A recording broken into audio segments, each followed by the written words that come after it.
polisi menangkap buron kasus penyekapan dan penganiayaan terhadap kekasihnya di Bandung, Jawa Barat. Tersangka Taufik Hidayat digelandang ke Mapolda Jawa Barat usai ditangkap di wilayah Majalaya. Taufik ditetapkan tersangka kasus penyekapan dan penganiayaan kekasihnya selama 3 tahun hingga korban mengalami luka serius dan kerusakan sejumlah organ tubuh. Akhirnya pada pukul 18.30 kurang lebih tadi di Ciparai, Kecamatan Ciparai, di sebuah perumahan Gria Pesona, akhirnya kami dapat menemukan keberadaan tersangka dan langsung kita lakukan penangkapan. Tersangka dalam kondisi sehat, siap untuk dilakukan penahanan dan pemeriksaan awal. Pemeriksaan awal sedang dilakukan. Tadi sudah ditanyakan beberapa pertanyaan, terutama mengenai identitas. Benar bahwa yang bersangkutan bernama TH alias I. Malam ini kita akan pemeriksaan awal. Selanjutnya resmi kita lakukan penahanan. Insya Allah besok kita akan teruskan lagi pemeriksaan terhadap yang bersangkutan, termasuk juga melibatkan beberapa ahli kejiwaan, supaya kita mempunyai data awal bagaimana kondisi kejiwaan tersangka. Karena apa yang dilakukan sebagaimana teman-teman ketahui, ini sesuatu yang tidak wajar. Sementara itu, setelah mendapatkan perawatan intensif di Rumah Sakit Hasan Sadikin Bandung, kondisi korban penyekapan dan penganiayaan saat ini sudah mulai membaik. Luka-luka yang ada di tubuh korban sudah dibersihkan dan mulai bisa berkomunikasi. Pemulihan psikis dan fisik korban menjadi prioritas utama tim dokter saat ini. Sejumlah dokter dilibatkan mulai dari dokter mata, dokter penyakit dalam, dan dokter bedah plastik. Kondisi pasien saat ini sudah mengalami perbaikan dan juga kita juga dari Rumah Sakit Hasan Sadikin memberikan pelayanan yang terbaik dan juga tim yang terbaik. Jadi kita membuat tim mulai dari bedah plastiknya, penyakit dalam, mata, dan yang lainnya. Mohon doanya dari semuanya, mudah-mudahan bisa cepat pulih dan juga mudah-mudahan dapat beraktivitas kembali. Yang pasti adalah kesehatan umumnya dan juga kemarin luka-lukanya juga sudah dilaksanakan pembersihan, diberi demang, lalu juga kita secara komprehensif kesehatannya kita perbaiki semuanya. Lokasi kamar kos ini diduga menjadi lokasi terakhir tersangka melakukan penyengapan dan penganiayaan terhadap korban.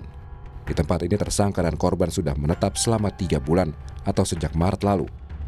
Tersangka dikenal tertutup dan mengaku korban adalah istrinya.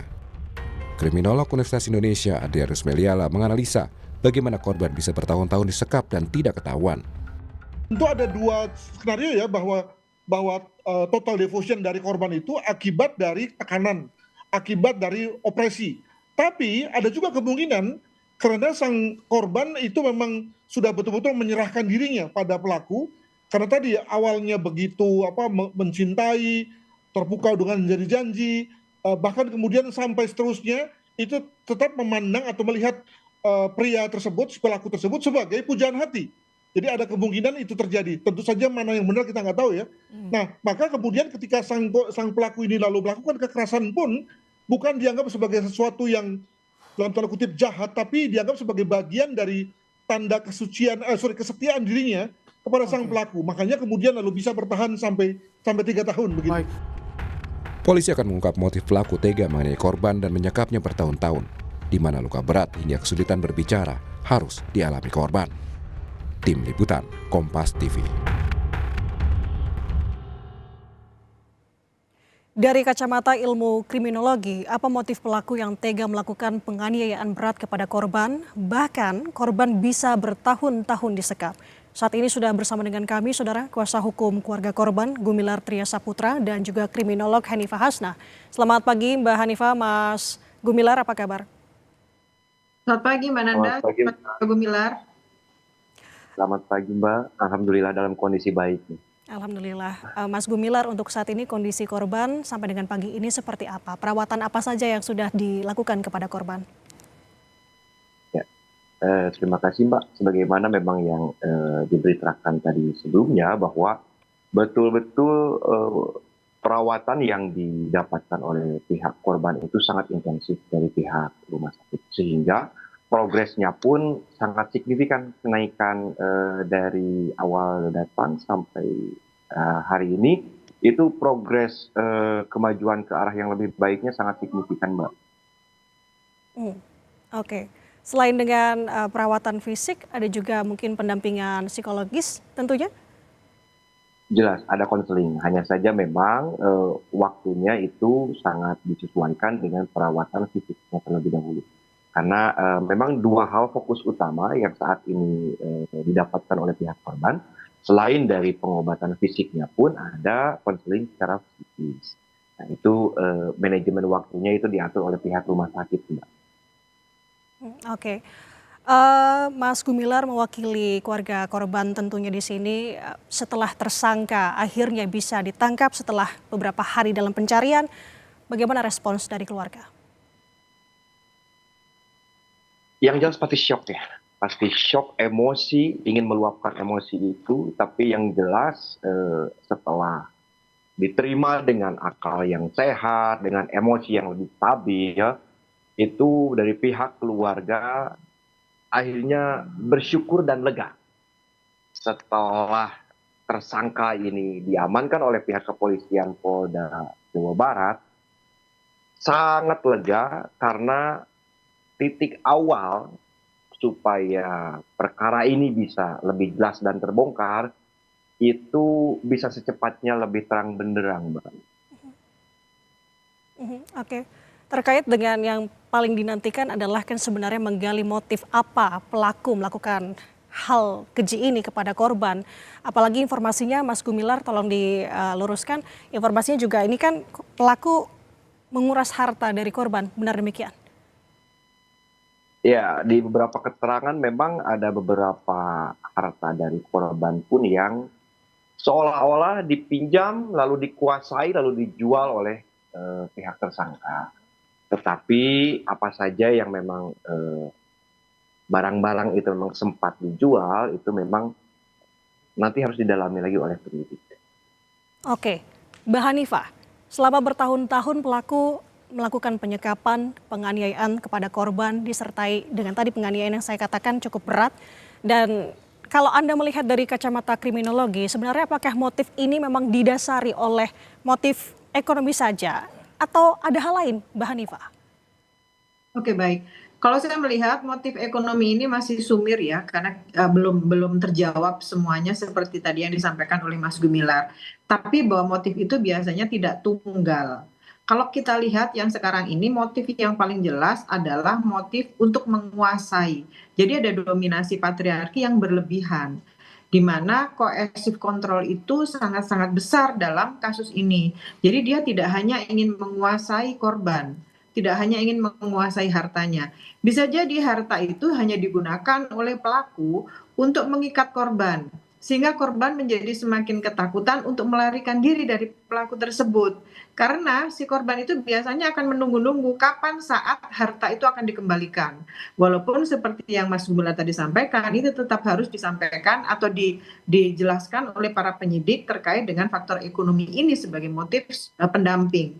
Begitu Mbak Nanda. Oke, begini Mbak Hanifah, pada saat kemarin proses penangkapan yang menjadi perhatian dari masyarakat ataupun netizen di media sosial adalah bagaimana gestur pelaku ketika dibawa oleh polisi ke Polda Jawa Barat begitu.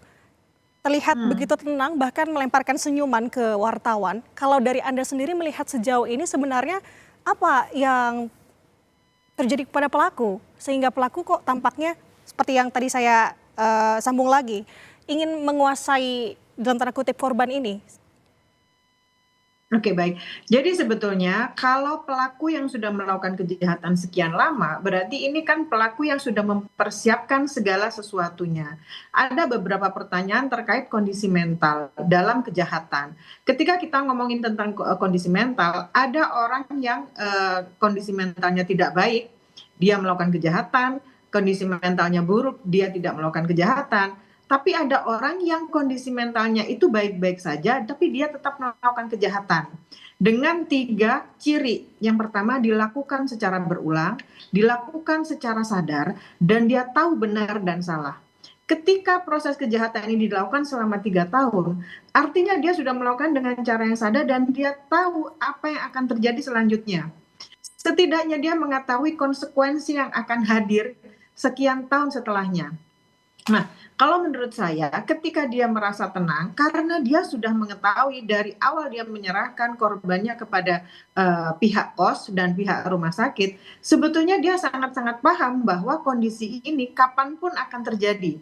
Dengan dia ditangkap, dengan dia harus mempertanggungjawabkan, ini yang sudah dipersiapkan oleh pelaku. Karena persiapannya sudah luar biasa dengan dia melakukan penyekapan, penganiayaan, lalu memanipulasi komunikasi dengan keluarga. Artinya selama ini dia sudah sangat-sangat sadar untuk mempersiapkan ini semua. Oke, berarti kalau melihat dari pola-pola yang dilakukan oleh pelaku, Mbak Hanifah mengartikan ini bukan sesuatu pola yang umum dilakukan oleh pelaku kejahatan. Ya, benar sekali. Karena biasanya pola-pola kejahatan yang terjadi dalam interaksi intim hubungan antara suami istri atau hubungan antara laki-laki dan perempuan, itu biasanya dalam jangka pendek, biasanya karena stimulus tertentu, emosi sesaat, atau hal-hal lain dalam situasi-situasi tertentu. Dan biasanya impulsif gitu. Tapi kalau dilakukan dalam jangka waktu yang panjang, ini berarti kan ada sesuatu terkait, entahlah terkait karena pelaku ini memiliki kepribadian yang agresif gitu ya, terkait dengan pengasuhan atau terkait dengan lingkungan saat ini, atau ada hal-hal yang perlu diperiksakan atau dipersalahkan secara medis oleh psikiater atau psikolog. Oke. Kita mau bergeser ke Mas Gumilar.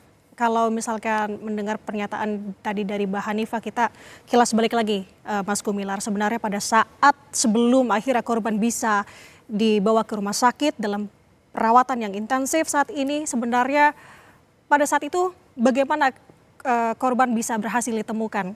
Yang informasinya penjaga kos sendiri yang membawa korban ke rumah sakit. Betul sekali, Mbak. Walaupun memang selama berada di bawah kekuasaan dari si tersangka, itu dari korban pun ingin pergi melarikan diri, hanya saja memang sangat susah karena awal yang menjadi target untuk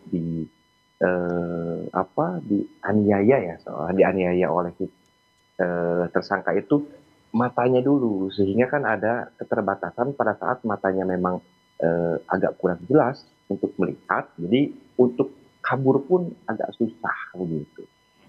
Ditambah setelah kejadian seperti ini memang sempat dibawa oleh penjaga kos, terus di IGD pun di sana ada beberapa percekcokan ya dengan orang yang menjaga kos itu yang sudah membantu.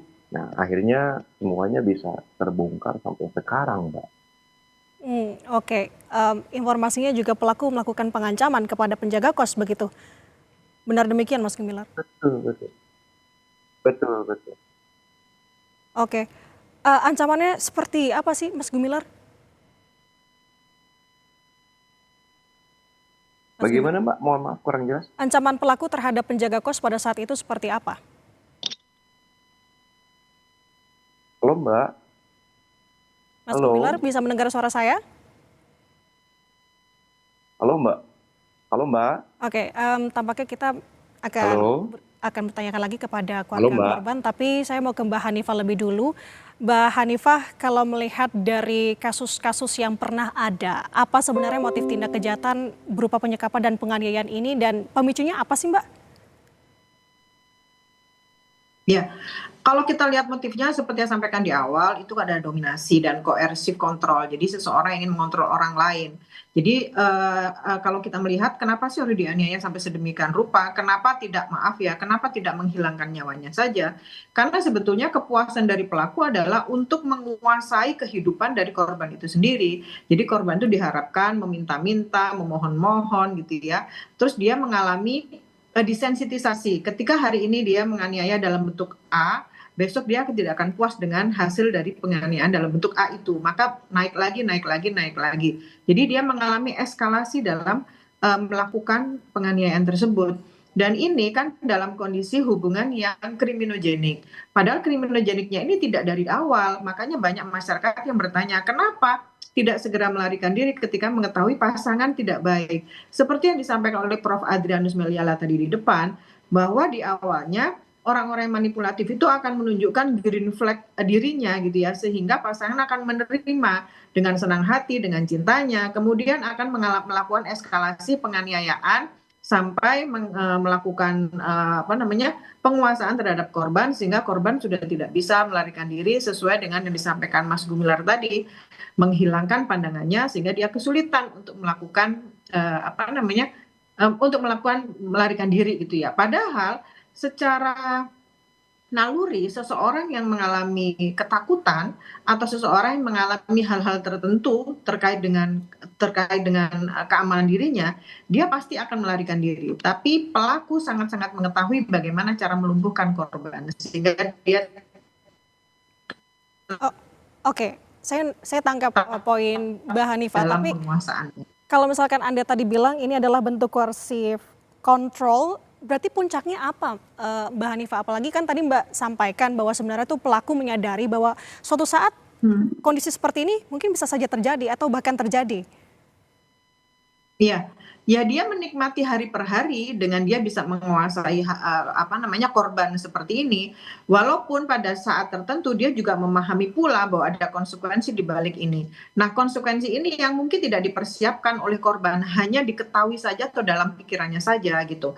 Karena pada dasarnya ujung dari perilakunya dia adalah tindak kriminal yang melanggar undang-undang.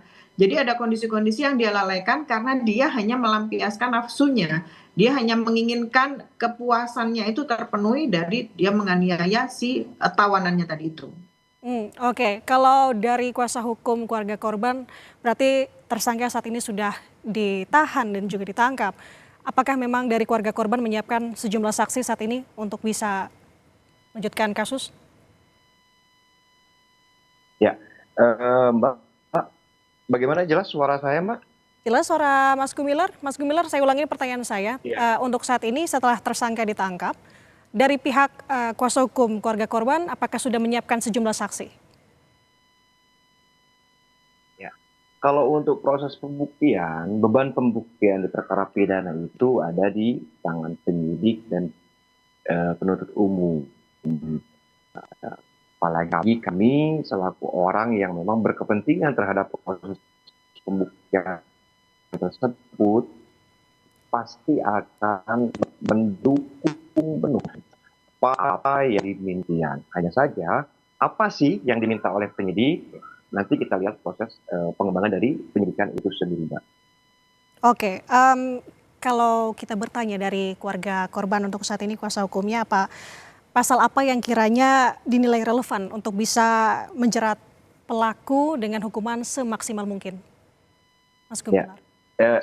Yang jelas begini, kalau dari segi hukum pasti seseorang itu wajib mempertanggungjawabkan sesuai dengan perbuatannya.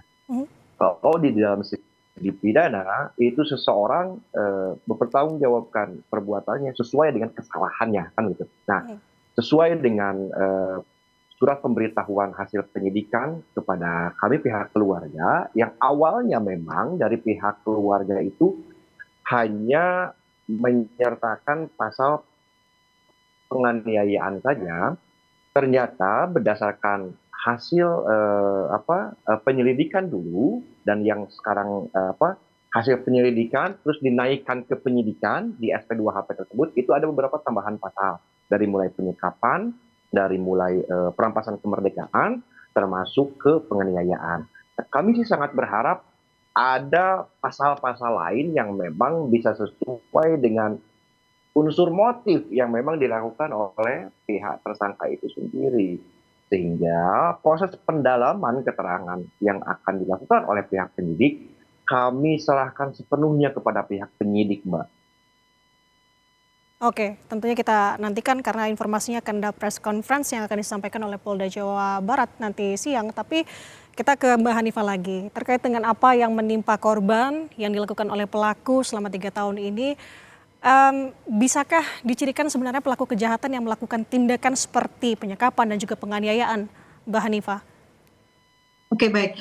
Sebetulnya tidak ada profil tunggal karena tidak ada satu tipe pelaku yang pasti gitu lah dalam setiap kejahatan. Tapi dari berbagai penelitian, pelaku yang melakukan kontrol dan kekerasan yang berkepanjangan dalam hal ini sampai 3 tahun, itu sering menunjukkan beberapa karakteristik pelaku. Yang pertama biasanya memiliki kebutuhan yang tinggi untuk mengontrol seseorang. Ini baik di rumah maupun lain. Kemudian sulit menerima penolakan. Nah, sulit menerima penolakan ini juga kita harus lihat ke belakang gitu ya. Bagaimana pengasuhannya selama ini? Apakah orang tuanya selalu menolak sesuatu atau keinginannya, atau selalu merendahkan, atau melakukan kekerasan untuk menerima orang tersebut gitu ya. Terus biasanya cenderung manipulatif. Ini juga sudah bisa kita lihat dari awal perkenalan sampai akhir dia ditemukan. Terus biasanya selalu mengisolasi korban karena dia mengharapkan bahwa korban ini bisa dikuasai secara menyeluruh. Kalau bahasanya Mas Gumilar tadi, merampas kemerdekaannya gitu ya. Lalu yang terakhir adalah dia selalu menggunakan ancaman, intimidasi, dan ketakutan sebagai alat untuk mendapatkan kepatuhan. Nah, ini semuanya sudah ada dalam orang-orang yang berkonsep coercive control tadi dalam melakukan kejahatannya. Tapi yang paling penting dipahami adalah karakteristik ini tidak sama dengan diagnosa gangguan mental. Tapi ini kalau menurut ilmu kriminologi ini benar-benar murni bahwa perilakunya adalah perilaku kriminal yang merugikan seseorang dan ini bertentangan dengan undang-undang yang berlaku seperti yang disampaikan oleh Mas Gumilar. Oke, Mbak Hanifah, untuk saat ini pemirsa Kompas TV tentunya untuk kaum perempuan, imbauan apa yang bisa disampaikan dan juga agar harapannya ke depan kasus serupa tidak terjadi dan juga melanda perempuan-perempuan lainnya di Indonesia? Oke, baik. Jadi sebetulnya perkenalan di awal itu memang sangat-sangat menentukan. Tapi kita tetap harus menyampaikan hubungan dekat ini kepada orang-orang terdekat kita pula, terutama terhadap keluarga. Karena bagaimanapun juga yang namanya awal dari perkenalan itu adalah menunjukkan hal-hal yang manis. Makanya perlu ada konflik. Ketika ada konflik itu biasanya orang akan keluar sifat-sifat aslinya. Bagaimana cara dia mencari solusi, bagaimana cara dia itu berhubungan dalam konflik tersebut. Nah, kondisi-kondisi inilah yang harus kita catat gitu ya. Lalu yang perlu lagi untuk memberikan keselamatan sebetulnya, mendukung keselamatan sebetulnya adalah orang di sekitar.